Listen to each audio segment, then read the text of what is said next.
Welcome to This Week's Okay at Work with myself, Sarah Sawyer, my colleague, Russell Berger, both attorneys at Offit Kurman. And today we are talking about what to do when a complaint has been filed as it relates to, your regular operations with the employee, and then also after the complaint has been resolved or throughout the complaint process. So I know we see a lot that a complaint is filed with HR or, with the organization. And then the complaint itself turns out to maybe not have merit after the investigation. Perhaps the complaint is not legitimate, or there's not evidence to substantiate it, or whatever the instance might be. But then there develops a complaint or an actual claim as a result of how people act in response to the complaint. So what are some things that people should be considering as it relates to that, Russell? Yeah, for a long time, and maybe I should have looked this up before we started recording, but I'm going to guess that it's still the case because it was this way year after year. Retaliation was the most common complaint that the EEOC received, and that's because retaliation can attach to anything. So, and it often is joints underlying claims. So if someone makes a claim of harassment or discrimination for any protected classification, if an employer retaliates, then there, could also be in violation of the law, even if the underlying claim isn't one that's actionable under the law. Just the act of making the complaint itself is protected. And that goes for other types of laws too, whether it's wage laws or leave laws. I mean, basically anything that employment laws protect, employees are permitted to complain about it without fear of retaliation. And that can get messy in a couple different ways. The first being that it's got to be a good faith complaint.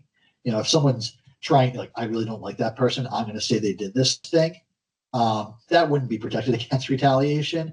But for the most part, 90% of the complaints that we see, are at least grounded in a reasonable belief, that there's something going on or something that should be raised to management.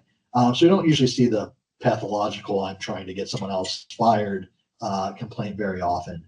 But so we're kind of the biggest area is, well, how do I still manage someone when I'm not supposed to retaliate against them? Because if I tell them they're not doing a good job, are they going to point the finger at me and say that I'm retaliating? And there are frankly just bad optics at times. The timing doesn't always look great, even if you're managing them for legitimate reasons. Which is why, and I think we say this all the time, is why it's really important to have contemporaneous documentation and show kind of progressive management, and that you were working on these issues and you were having these conversations before any reporting, so that the continuation of managing those issues isn't new. It's not retaliation. It's what we've always been doing.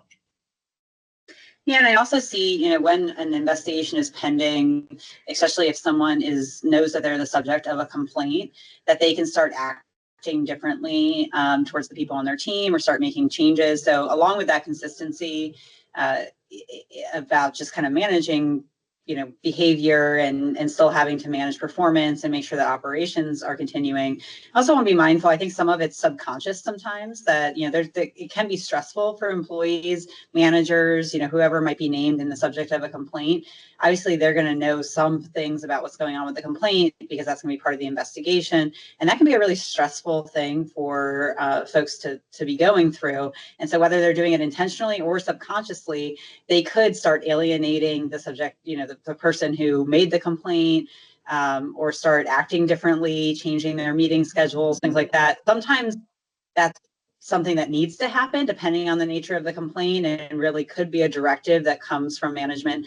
Maybe you'll take the person who made the complaint and maybe they'll need to be under a new manager while the investigation is pending, or some change needs to be made. But sometimes that's not the case, depending on what the nature of the complaint is, how severe it is, how long the investigation is going to take, those types of things. So, but it's something that really you want to be really thoughtful about, because at the end of the day, we are dealing with human beings, and there are often emotions and challenges and things involved in the process when you're investigating a complaint. So those are all things to be considering for sure.